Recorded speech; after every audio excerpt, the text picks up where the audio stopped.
Taip. Matau, kad įrašymas pradėtas. Ir nieko nelaukusiu, tada keliauju prie temos apie ribas mūsų gyvenime. Tai truputėlį pabūsim su ribomis ir patyrinėsim, galbūt beklausydami, kas mums būdinga, kas nebūdinga, ir galbūt pasisemsit kažkokių patarimų, kurie padės geriau nusistatyti ir išlaikyti ribas savo kasdienybei. Kaip visada, tuomet bendrinu skaidres, kad būtų šiek tiek lengviau klausyti. Taip, turėtumėt matyti. Gerai, ir tada keliaujam. Tai šiandien ir kalbėsim, ar nusistatyti ribas yra kažkokia galimybė save išlaisvinti ar ne. Tai pradžioj turbūt norisi jūs pakviesti, pagalvoti, kiek ta tema jums yra aktuali kasdienybei.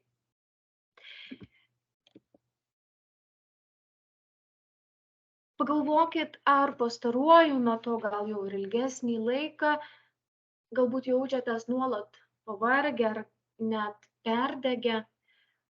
Gal jūs lydi nuolatinis toks apmaudo jausmas atsirandantis, kai kiti prašo jūsų pagalbos. Galbūt pastebit, kad pradėjot vengti bendrauti su tais, kurie yra linkę ko nors prašyti.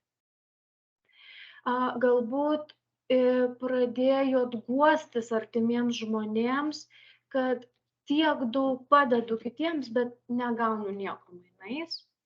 Arba lydi tas jausmas tiesiog, kad nieko negaunu mainais.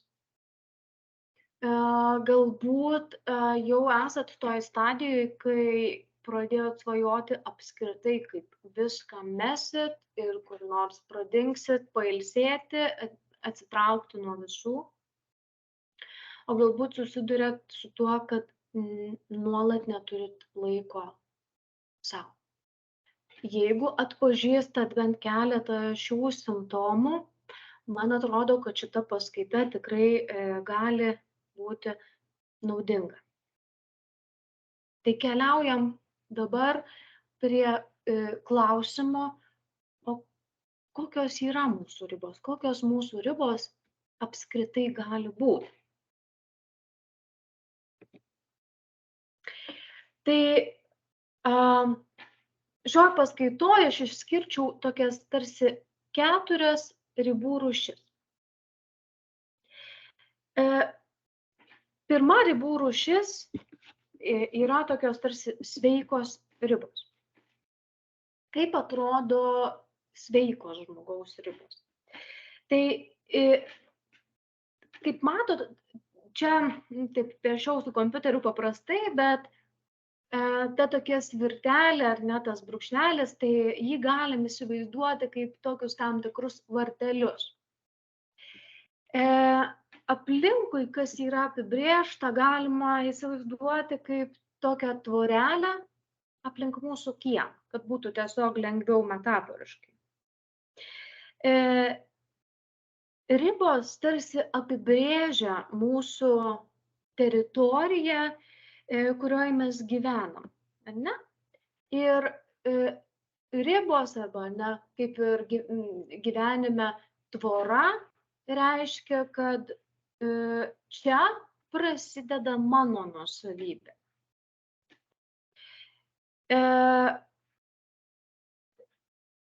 Lygiai taip pat ir gyvenime nusibrėžtos ribos padeda mums rodyti ir kitiems parodyti ir kartu saugoti tai, kas yra mūsų viduje, savo emocinę sveikatą, kartais net ir savo fizinę sveikatą. Ribos nustato, kas aš esu ir kas aš nesu. Kur aš tarsi baigiuosi ir kur prasideda jau kitas. Tai dabar apie tas sveikas ribas.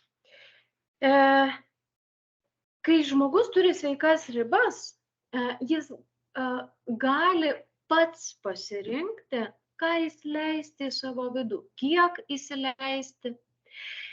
Ir tarsi tas virtelė, ne kaip tokie varteliai, jie yra kiemo viduje.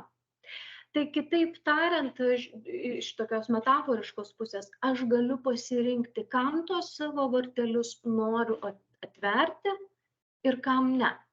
Kiti negali darinėti mano vartelių, ar ne, ta spynelė yra viduje, mano teritorijoje. Tai mes galim pasirinkti, galbūt priimti iš kitų ateinančius gerus dalykus, arba pasidalinti gerai savo dalykais arba savo skausmais, bet kitaip tariant, aš laisvai galiu rinktis, kiek aš noriu ar ne, ar kažką sakyti, ar kažką padaryti, ar kiek aš noriu padėti, kiek aš noriu prisitaikyti, kiek aš nenoriu prisitaikyti. Bet ne kiti parenka už mane. Kita tokia ribų rūšis, tai yra tokios tarsi visai neegzistuojančios ribos, matot, čia irgi piešiau, kas nori, tas gali įeiti, išeiti laisvai, nes yra didžiuliai tarpai.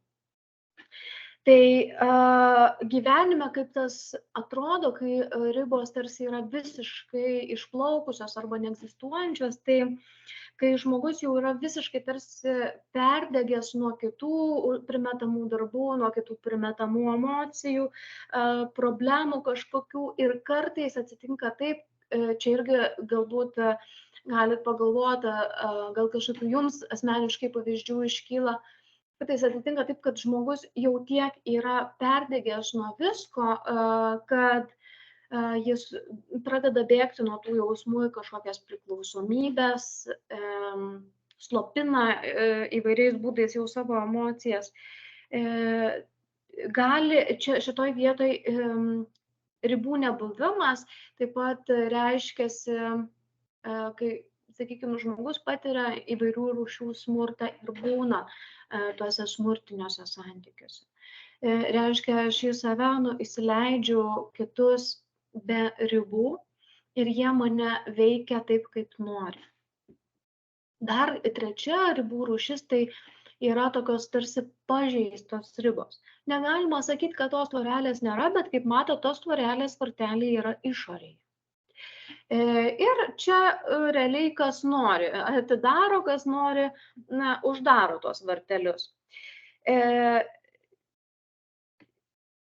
Šitoj vietoj gyvenime, kaip tokios ribos gali atrodyti, tai kai mes lengvai irgi prisiimam kitų primestus mums darbus, kitų problemas, kitų nuomonė labai lengvai gali veikti mūsų sprendimus, mes tokie esam lyg priklausomi truputėlį nuo kitų. Ir sakykime, mes laisvo laiko savo turim tik tuo met, kai atlikom jau kitų mums pavestus darbus arba suteikiam pagalbą, spręsdami kitų problemas, tai tik tada jau savo kažkokio laiko vesti. Ir ketvirta ribų rūšis yra priešinga nuo antros ir trečios tam tikrą prasme, tai yra tokios aklina tvora, ar ne, tarsi mūrinė tvora. Ir tokios ribos yra būdingos žmonėms, kurie yra apskritai emociškai neprieinami, kurie nei kitų prisileidžia prie savęs, nei patys dalinasi, nei kažkokiais savo džiaugsmais, nei sunkumais, tam, kad jų neįskaudintų. Dažnai tai būna tikrai susijęs su tokia labai stipria atstūmimo baime, tai atrodo, kad aš geriau neprisileisiu kito žmogaus apskritai, negu būsiu skaudintas. Ir dažnai tokie žmonės būna tarsi izoliavęsi nuo kitų, atsiskyrę. Ir kartu net ir sakyčiau atsiskyrę nuo savo pačių. Kodėl yra svarbu apsibrėžti ir išsiaiškinti savo ribas? Tai iš esmės, kai aš mokausi suprasti, kas yra mano, o kas yra kitų atsakomybė, aš galiu pats ar pati pasirinkti, kokius sprendimus priimti, kaip elgtis, kaip reaguoti į vienokią ar kitokią situaciją. Tačiau, kai man nėra aišku, kokie yra mano poreikiai, kokios yra mano atsakomybės ribos, ar ne, man tarsi mano gyvenimas nepriklauso arba priklauso tik iš dalies, todėl kad kiti žmonės, draugai, tėvai, bendradarbiai gali labai sąlygoti mano pasirinkimus, netgi mano hobius, mano norus, aš nebeatskiriu, kur yra mano, kur yra kito. Ir kartais čia toks irgi intarpas mažas, kartais tas įsivardymas, kas iš tikrųjų yra mano autentiški norai, poreikiai, kokios yra mano atsakomybės ribos, kiek aš galiu padėti, kiek aš negaliu padėti. Iš tikrųjų, kartais tas aiškinimas gali užtrukti ir kelis metus, ypač kalbant apie tokį savo savastį, autentiškumą. Mes natūralu, mes labai esam sąlygojami, ar ne, savo tėvų, savo draugų, mums svarbių asmenų nuomonės nuo pat vaikystės ir ypač jeigu ta erdvė nebuvo tokia sukurta mums skleistis autentiškai, jeigu mūsų norai ar poreikiai nebuvo priimami, o buvo labiau pasakoma, kaip reikia daryti, kaip yra teisinga daryti, nežinau, kokią specialybę yra geriau pasirinkti ar ne. Tokiu atveju mes net nebejaučiam kartais savęs ir net nebeatskiriam, kur čia buvo mano tėvų poreikiai ir norai, o kur čia yra mano poreikiai ir norai, ko reikia man. Tai kartais tikrai prireikia ir psichoterapijos tokiais atvejais, tam, kad galėtumėm kažkaip savo pasidėlioti ir jau pasirinkti patys sąmoningiau, ko mes norim.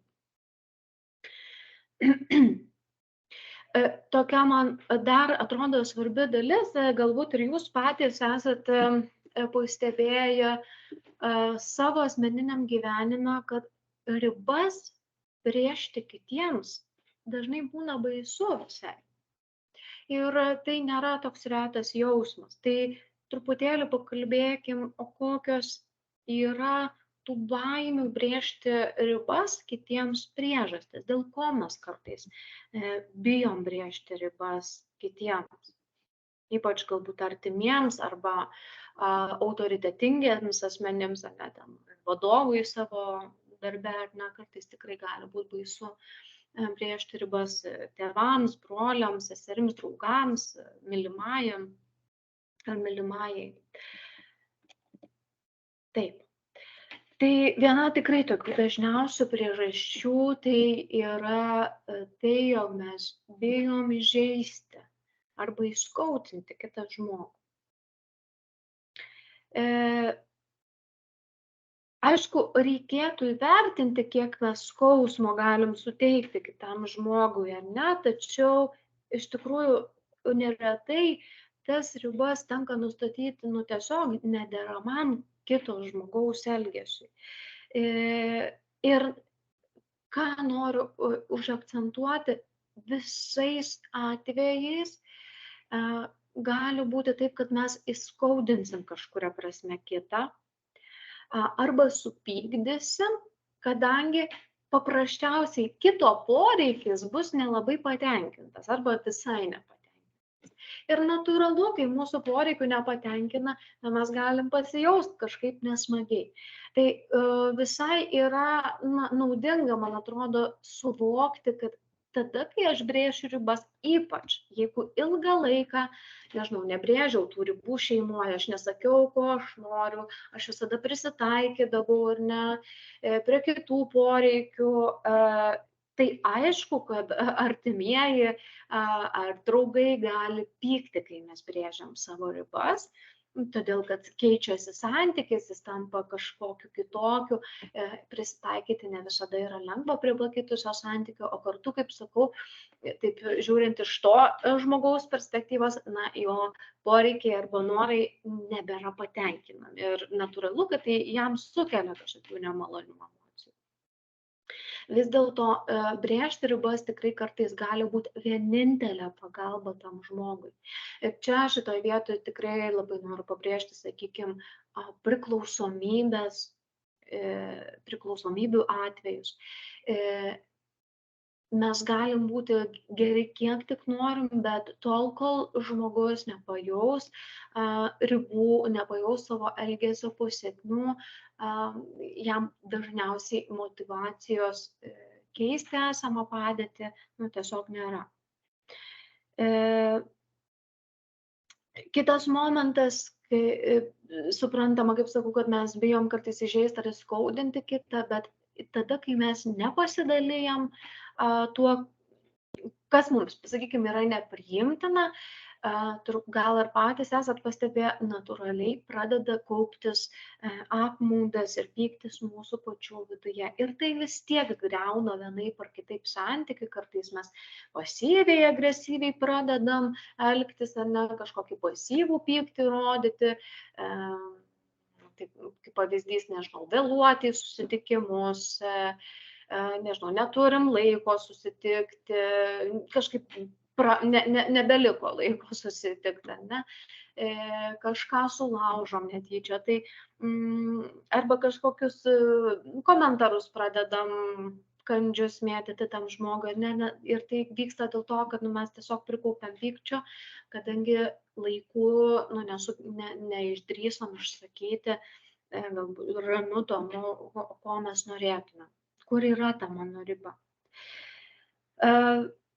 Kitas dar toks įdomus gal momentas irgi pagalvojimo apie save, pareflektavimui. Iš tikrųjų mes kartais bijom įskaudinti kitą, nes patys įsiskaudinam, kai kiti mums ribas brėžia.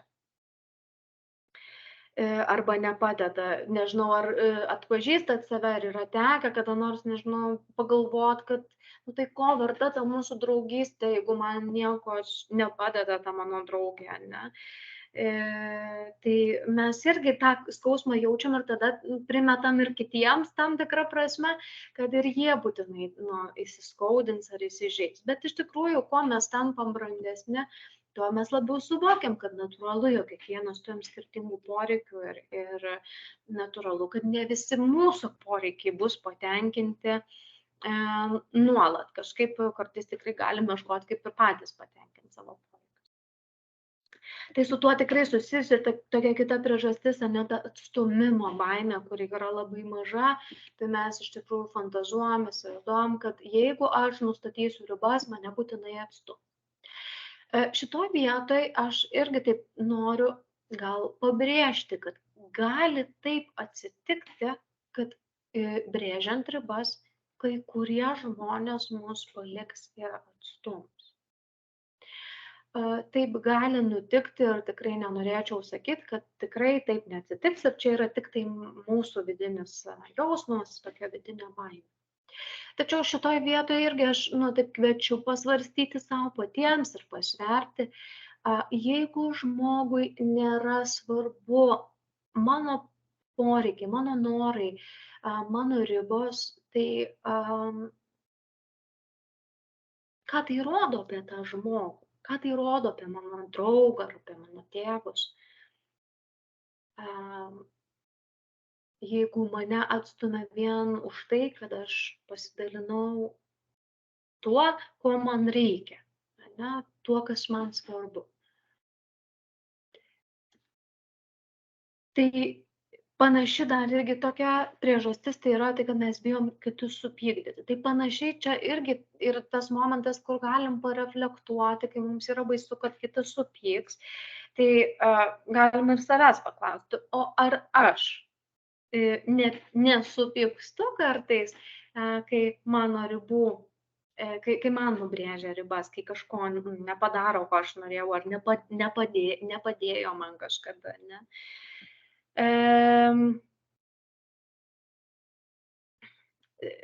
Tai čia tokia viena priežastis, bet kita vertus galima pasvarstyti. Irgi iš tos pačios pusės, kai reflektuojam apie save. Kartais tikrai taip gali atsitikti, kad mes pyktelim, ar ne, suirstam, nusiviliam tuo žmogum. sakykime, jeigu jis man nepadėjo pervežti baldų ar ne, kai aš krauščiausi ir turėjau vieną ten tampyti. Bet, žiūrėkit, nu, ne visada mes kažkaip dažniausiai tą nusivylimo ar pykčio jausmą galim patverti, jeigu ta draugystė ar tas kažkoks santykis su artimuoju mums yra iš tikrųjų svarbus. Nesugriūna tas santykis, jeigu jis yra tvirtas santykis, vien dėl to, kad kitas žmogus man nubrėžia ribas, tai labai gali būti, kad tas santykis nesugrius, jeigu ir jūs patys savo ribas brėžit. Žmogus gali supykti, gali nusivilti, gali nuliūsti, bet tie jausmai, iš esmės, jie daugeliu žmonių yra patveriami. Aš galiu patverti tos nemalonius jausmus ir vis tiek kažkaip būti tame santykiai, toliau gal išsikalbėti, kaip aš jaučiausi, ne? Bet nėra taip juoda balta tose santykiuose, ne, kad iškart jau sugriūtų tie santykiai. Dar kita priežastis, dėl ko mes kartais bijom supykdyti kitus žmonės, tai irgi čia gali truputėlį apie savo patirtis galbūt pareflektuoti, yra ta, čia man taip praktikoje tenka su tuo neretai susidurti, kad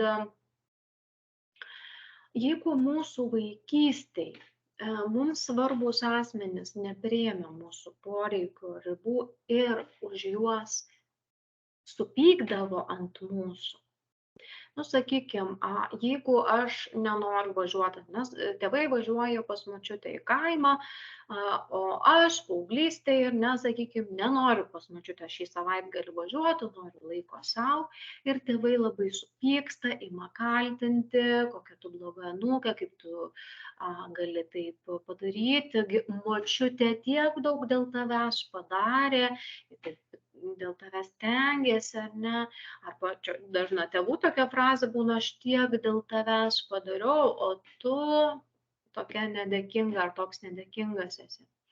Tai tikrai kelia tokį, kelia baimę turbūt mums.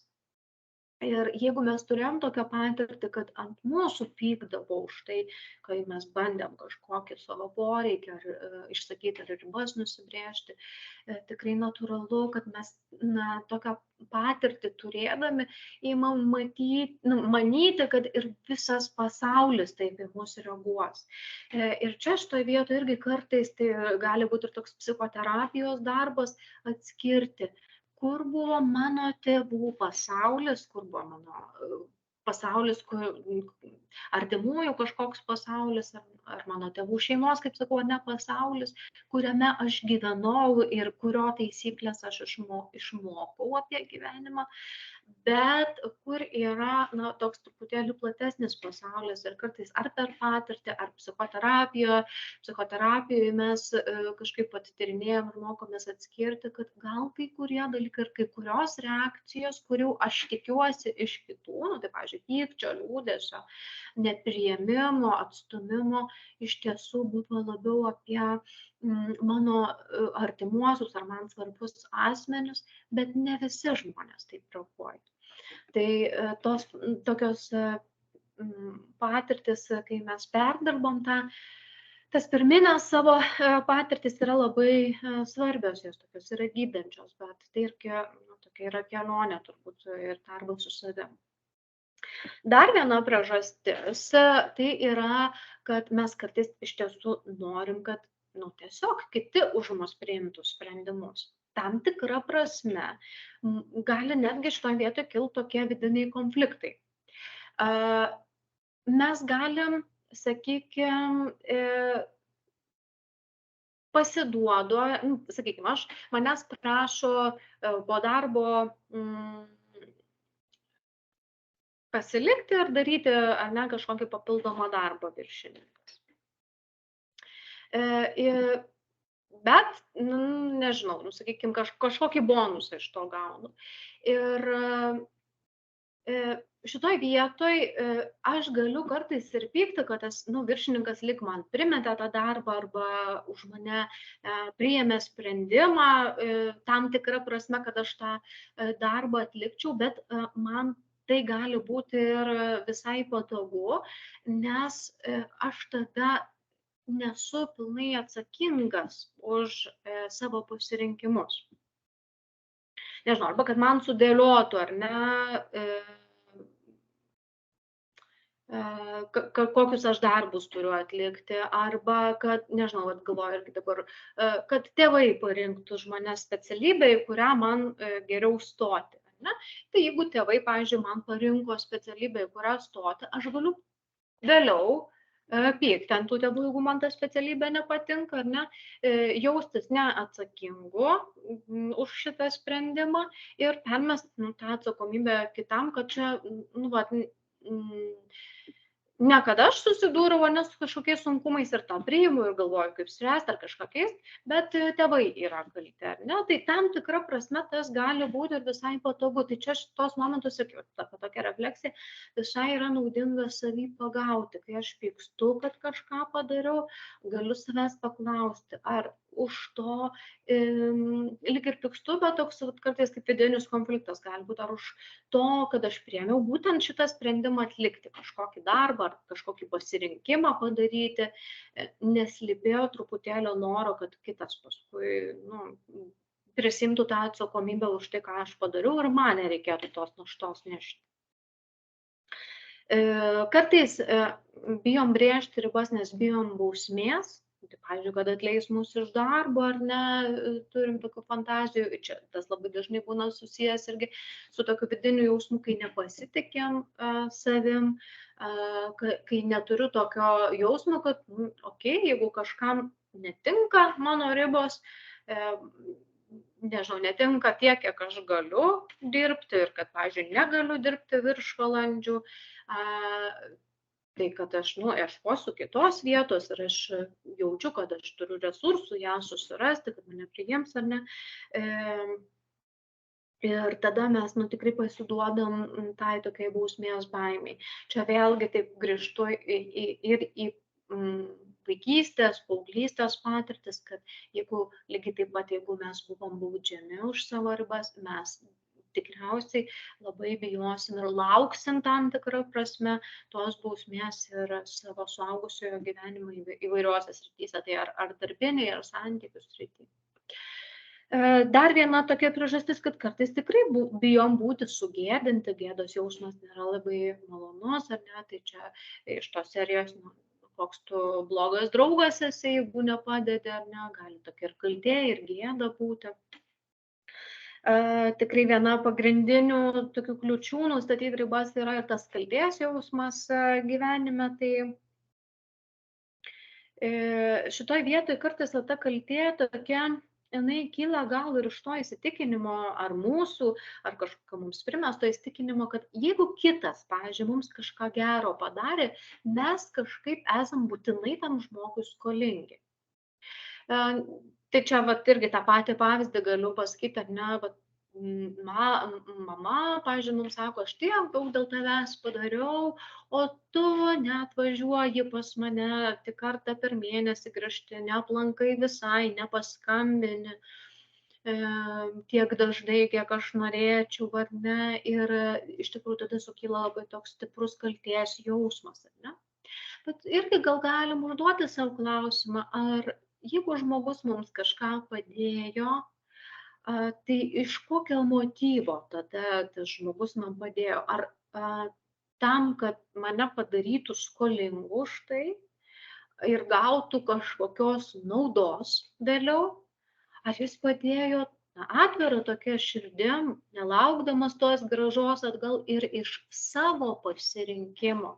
Ir šitoj vietoj irgi dažnai galima svarstyti, ar kažkaip tėvai turėtų savo vaikams padėti iš to, kad paskui vaikai jiems būtų skolingi visą likusį gyvenimą, ar turėtų kažkaip rūpintis savo vaikais prigimtiškai iš noro jais rūpintis, iš noro jiems padėti, ar ne? Ir čia kitas klausimas, jeigu tada tėvai mums padėjo daugiau, negu jie norėjo, tai vėl ką tai apie juos rodo, ar ne? Jeigu jie persistengė kažkaip ir gyveno mūsų gyvenimą, ar ne, gyvenimą dėl mūsų ir visiškai ne dėl savęs, viską atidavė, viską paaukojo. Tai ką tai rodo apie juos ir apie jų ribas? Ar tai gali būti kažkokia problema, kad jie savo ribų negebėjo nusistatyti? Tai tiek truputėlį apie tas priežastis. Galbūt kažką atradot apie save ar apie artimuosius ir galėsit truputėlį pasvarstyti, pareflektuoti apie tas priežastis. Bet tada keliaujam toliau, dar užmesiu akį į laiką, kiek mes dar jo turim. Taip. Dabar klausimas, kaip mes galim nustatyti ribas kitiems. Tai čia labai noriu akcentuoti, kad ribų kitiems arba kitų žmonių ribų mes niekaip negalim nubrėžti. Mes negalim priversti žmogaus elgtis taip, kaip mes norim. Tai čia būna irgi dažna situacija su priklausomais asmenim, kad žmonės tiesiog save skandina, bandydami įvairiausius būdus pyktį, maldavimus, prašymus, savo gerą elgesį rodydami, rūpestį rodydami priklausomam asmeniui ir lyg bandydami, kad tas žmogus kažkaip nubrėžti kito ribas. Ir niekaip negalėdami pripažinti, kad nubrėžti ribas galiu tik aš pats ar pati savo. Pakalbėsim toliau, kaip tas ribas brėžti, bet, kaip sakau, tikrai noriu užakcentuoti, kartais bebandydami priversti kitą žmogų save apriboti, ar sakykime, ar priklausomybę atveju, ar kažkokio smurtinio elgesio atveju, kai kitas prieš mus smurtauja, sakykime, mes tikrai save paskandinam kartais patys ar nuskęstam kartu su tuo žmogum dėl to, kad neįsisąmoninom vienos taisyklės. Ribas nubrėžti galiu tik aš pats savo. Tai keliaujam dabar prie paskutinės paskaitos dalies, tai kaip galima tas ribas tuomet brėžti, kas mums gali padėti tas ribas nubrėžti. Tai kaip mes galim parodyti, kur yra mano ribos? Pirmas būdas tai yra žodžiais. Paprasčiausias žodis tai yra žodis ne. Aišku, labai atrodo tai elementaru, bet šito žodžiu mes tikrai pasakom, kur mano ribos baigėsi. Jeigu aš negaliu ir atpažįstu, kad negaliu pasakyti kitiems ne, tai reiškia, kad valdžią už savo gyvenimo valdžias aš esu vienokiu ar kitokiu būdu perdavusi ir perdavęs kitiems. Kaip galima žodžiais parodyti savo ribas? Tai pirmiausiai aš galiu pasidalinti savo jausmu, norų arba išreikšti, pavyzdžiui, savo nepasitenkinimą. Žmonėms tikrai dažnai yra labai sunku suvokti, ko jūs norit arba ko nenorit, kol jūs nepasakot to. Tai pavyzdžiui, aš galiu pasakyti, man labai patinka, kad tu išplovei indus pavalgęs, bet pykstu, kai po vakarienės palieki viską tvarkyti man. Aš įvardiju savo jausmą, ir įvardiju poreikį ir tokį norą, kad aš norėčiau, kad tu išplautum indus, jeigu aš gaminau vakarienę, pavyzdžiui, ne? Arba aš sutinku susirasti darbą, bet nesutinku išlaikyti mūsų abu. Ne?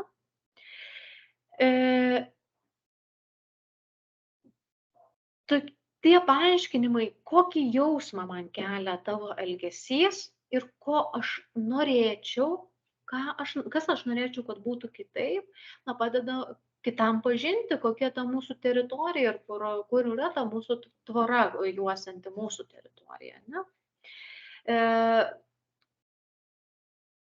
Dar vienas toks momentas apie manipulacijas.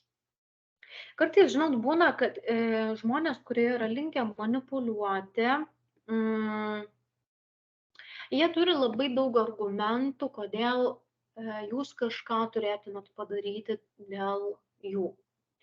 E, Pavyzdžiui, pabandysiu sugalvoti greitai tokį pavyzdį. Dažna visai, man atrodo, yra situacija, viršininkas irgi ateina ir sako, ar galėtum padirbėti po darbo ir padaryti, prisėsti prie šito papildomo projekto ir man padėti, ne, kaip viršininkui. Ir jeigu tas viršininkas yra linkęs, sakykime, į manipulacijas, tai yra manipuliatyvus žmogus, kuriam nelabai rūpi kitų žmonių ribos, jeigu aš bandysiu kažkaip išsisukinėti ir, pavyzdžiui, sakyti, viršininkė, ar ten, nežinau, kolega, sakykime, mane, aš žinokit, šį vakarą neturiu laiko, išvažiuoju kur nors, ar ne, jis gali, ar ji gali sakyti, tai gerai, tai viskas gerai, tu šiandien važiuok, bet rytoj, tada, tai rytoj padėsi, rytoj po darbo galėsim pasilikti. Ir mes tada įsiveliam į tokį, ping-pongą, ne, kai kiekvienas mūsų argumentas, kai mes bandom kažkaip iš galbūt kaltės ar gėdos jausmo pasiteisinti, kodėl aš kažko nedarysiu ir kodėl aš sakau kažkam ne, tai kiekvienas mūsų argumentas gali manipuliatyvaus žmogaus būti ir nuneigtas. Lygiai tais pačiais kokiais nors argumentais. Tai čia irgi yra apie tokį atlaikymą, kad jeigu pastebit, kad, sakykime, jūsų aplinkoje yra kažkoks žmogus, kuris yra linkęs manipuliuoti, reikėtų pasistengti nesiteisinti, kodėl aš to nedarysiu. Kaip tik trumpiau, kuo trumpiau, tuo turbūt geriau kai kuriuose situacijose ir nemeluojant, nebandant išsisukinėti kažkaip, bet tiesiog pasakyti, ne, aš to padaryti negaliu, sakykime, nes aš viršvalandžių nebuvau ateidamas į darbą, mes nesitarėme dėl viršvalandžio. Tai aišku, gali sukelti irgi pyktį, bet čia jau jums tada irgi yra kiekvieno mūsų atsakomybė rinktis, kokioje mes atmosferoje norim dirbti. Ne? Bet tiesiog tą momentą tokį noriu pabrėžti, kad su manipuliatyviais žmonėmis nereikėtų veltis į pasiteisinimus. Ir galbūt galima tą akimirką atpažinti, iš kokio jausmo aš čia noriu teisintis, ką man taip sunku patverti yra, kokį jausmą, ar kaltę man sunku patverti, ar gėdą kažkokią, ar baimę taip sunku yra patverti, ir gal pirmą kažkaip tokį vidinį dialogą su savim turėti ir patyrinėti, ir ar man kažkas padėtų tiesiog patverti tą jausmą, ne, o ne iš karto kažkaip veikti iš to jausmo, bandant jį savo veiksmais užslopinti kuo greičiau. Taip, ir čia irgi toks susijęs momentas tai yra, kad kai mes bandom brėžti ribas kitiems, yra svarbu sakyti tiesą. Jeigu mes kažkaip meluojam kitam apie savo poreikius, apie savo norus, nežinau, kažkaip neparodom tikrųjų kažkokių savo vertybių, iš tikrųjų, kaip ir minėjau, kiti žmonės nėra kažkokie skeneriai, jiems yra sunkumas permatyti kiaurai, ko aš iš tikrųjų noriu. Ir kartais mes labai tikimės, kad kitas susipras, ko aš noriu, ar ne, kokie yra mano poreikiai, pavyzdžiui, santykyje.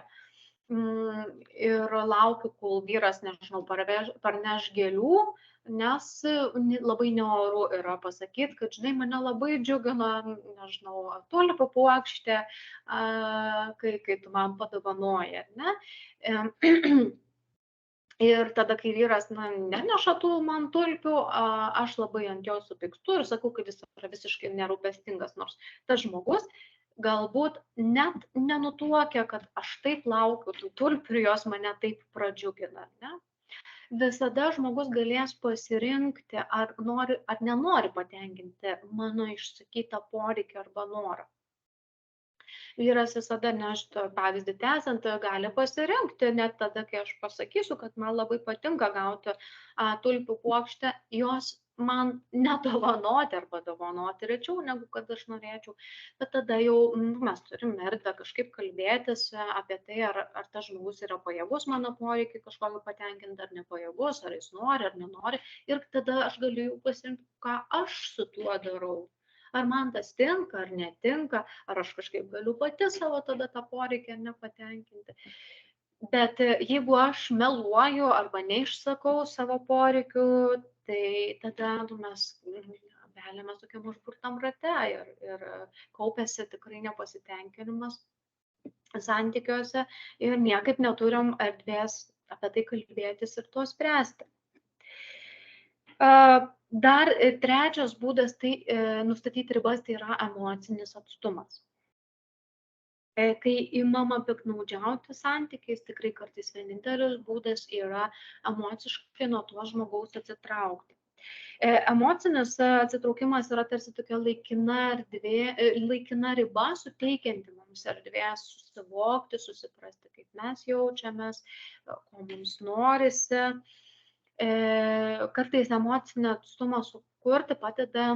Čia irgi labai yra aktualu, sakykime, žmonėms, kurie yra priklausomose santykiuose, kurie yra kopriklausomi, yra tokia savoka, kurie gyvena, pavyzdžiui, su priklausomu žmogum, bet yra nuo to žmogaus kopriklausomi, kitaip tariant, jie niekaip negeba nuo jo atsitraukti, jie, kaip ir sakiau, tiesiog skęsta kartu su tuo žmogumi, jo problemose, prisima, nežinau, skambinti viršininkams, kai vyras ar žmona, sakykime, pavyzdžiui, išgėręs neatėjo į darbą, ne?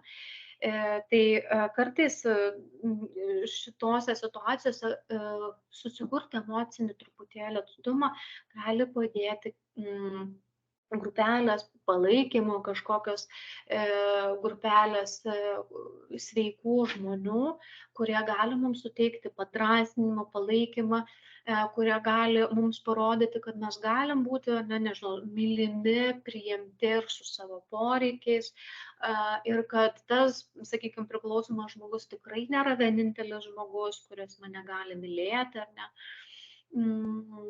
Ir tai leidžia toks truputėlį kitų, kaip sakyti, pasidalinimai, kitų ta sveika psichika leidžia ir mums susikurti emocinį atstumą ir nuspręsti, kaip mes norime elgtis kažkokiam santykiai. Emocinio atstumo strategija neturėtų būti mūsų nuolatinė gyvenimo strategija, tą norisi pabrėžti. Tai reiškia, kad į kiekvieną konfliktą, jeigu mes reaguosim emociniu atsiribojimu, tikrai mes griausim santykių. Tačiau kaip tik tikrai yra erdvė patyrinėti, kas čia su manim vyksta tose situacijose, kad aš atsitraukiu, sakykime, kiekvieno konflikto metu. Tai čia neturėtų būti nuolatinė strategija, bet, sakykime, jeigu yra smurtas, jeigu yra priklausomybės, jeigu yra žeminimas kažkoks ir santykiuose, tikrai toks atsitraukimas yra būtinas tol, kol žmogus neims spręsti problemų ar savo įvykių. Ir yra tikrai tokiu atveju verta palaukti, kol pamatysim realius pasikeitimo ženklus, o ne vien pažadus. Tai čia jau ir užsiminiau, kad tikrai ribas irgi galima parodyti ir per kitus žmonės. Tai tikrai kartais paramos grupės ar draugai, artimieji gali mums padėti pasakyti ne ir padrąsinti pasakyti ne. Ir paskutinis toks aspektas, tai yra, dar aš šiek tiek noriu vieną momentą pasakyti, dar apie kitus žmonės. Kartais smurtautojai įtikina, kad mes esam kažkokie beverčiai, mes nesam verti meilės ar ne. Tai yra tikrai dažnas smurtautojų elgesys ir elgesio būdas įtikinti, kad be manęs, be smurtautojų, niekas tavęs daugiau negali mylėti, sakykime, ir tau čia dar labai labai pasisekė, kad aš esu tavo gyvenime, nesvarbu, ne, kad tas žmogus ten nežinau priklausomybę turi ar taiko prieš mus smurtą. Ir jeigu toks santykis yra ilgalaikis, tikrai dažnai žmonės pradeda jausti labai stiprią baimę likti vieni, būti atstumti, iš tikrųjų persima to smurtautojo mąstymo, kad yra beverčiai ir kenčia ir ilgus metus ar priklausomybę, ar kito žmogaus užgauliojimus, apgaudinėjimus kažkokius. Tai kaip sakiau, vat, tikrai atsivėrę kitų žmonių pagalbai, mes galim pamatyti, kad smurtautojas ar priklausomas asmuo, ar sakykime, nežinau, partneris, kuris meluoja mums santykiuose, nu, nėra vienintelis meilės šaltinis mūsų gyvenime. Ir čia irgi tas yra momentas, kad dažnai smurtaujantis asmenys yra linkę mėginti atskirti savo auką, pavadinkim taip, nuo artimųjų, nuo draugų. Ir tai dažnai vyksta jau nesantykių kažkokiai pabaigoje, bet iš pradžių ne, bet įsivažiuojant santykiams vis galima pastebėti, kad tų draugų aplinkui, sakykime, tą auką vis mažėja, artimieji smurtautojai tampa labai blogi, jis suranda priežasčių, dėl ko su jais nereikėtų bendrauti. Arba kartais sako, ar ne, vat, jeigu žmona nori išeiti susitikti su kažkokiam draugiam, sako, tai tau manęs neužtenka, ar ne. Nu tai žodžiu, arba kad čia tos draugės tau blogą įtaką daro. Tai čia jau tokia truputėlį kita ir labai labai plati tema apie emocinį smurtą, bet tiesiog tada jau labai sąmoningai reikia ieškoti, norint ištrūkti iš tokių santykių, kitų žmonių ar paramos grupų pagalbos. Ji toks gali būti kaip išorinis resursas. Ir paskutinis labai labai svarbus būdas, padedantis mums nusibrėžti ribas, tai yra pasekmės. Kai žmogus yra linkęs peržengti mūsų ribas, jį sustabdyti gali tam tikros tikrai pasekmės. Tai pavyzdžiui, jeigu sutuoktinis ten rėkia ant mūsų, ar ne, net taiko kažkokį smurtą fizinį, sakykime, ar kitokio pobūdžio, yra tada jau svarbu sakyti, ne, kad aš išeisiu ir negrįšiu, kol tu neišmoksi valdyti savo pykčio, kol tu nesikreipsi pagalbos ir neišspręsi šitos savo, sakykime, problemos. Arba, sakykime, bent jau jeigu tu rėksi, aš turėsiu išeiti į kitą kambarį. Kitaip tariant, kas yra pasekmės? Tai yra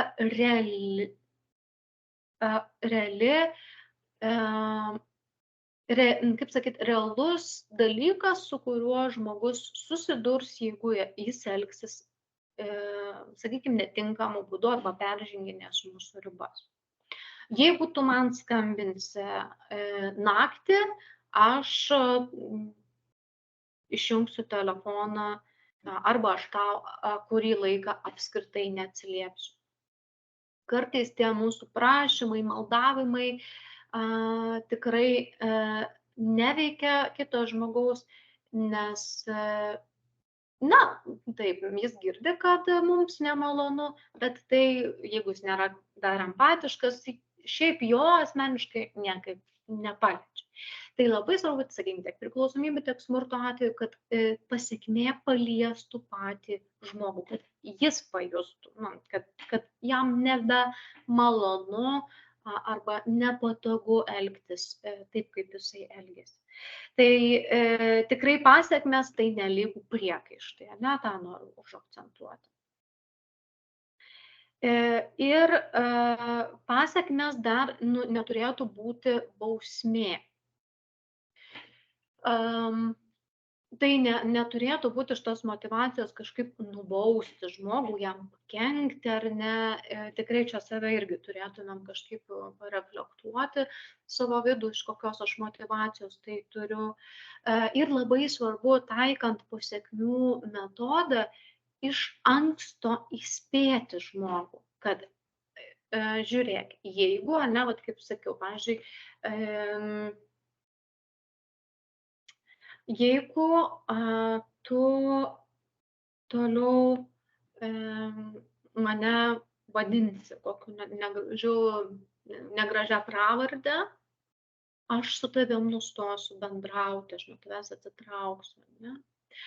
Ir jeigu žmogus į tą įspėjimą nereaguoja, kitas žingsnis jau yra taikyti pasekmes.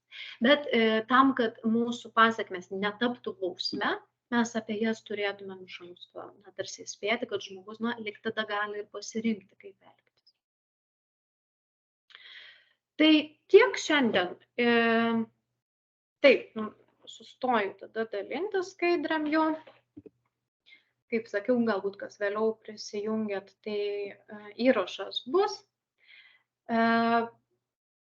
Ką, dar turim kelias minutėlės. Gal kažkam kilo kokių klausimų? Jeigu kilo, tai galite juos parašyti į čatą.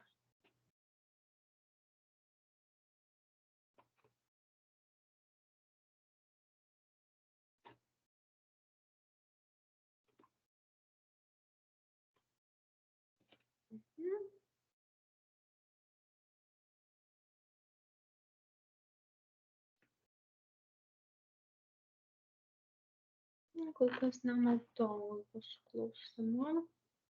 Labai tikiuosi, kad kažką išsinešit savo, galbūt tikrai kils kažkokių pamastymų tiek apie savo elgesį, trukdantį galbūt nusibrėžti ribas arba būdus, kurie galėtų padėti geriau brėžti ribas jūsų gyvenime. Tikrai noriu padėkoti, kad prisijungėt ir buvot šią valandėlę kartu. Ačiū, Kristina. Nu ką, matau dar Viktorija, kad rašo kažką. Tai ačiū Jums labai, kad prisijungėt, kad skyrėt laiko ir man, ir savo.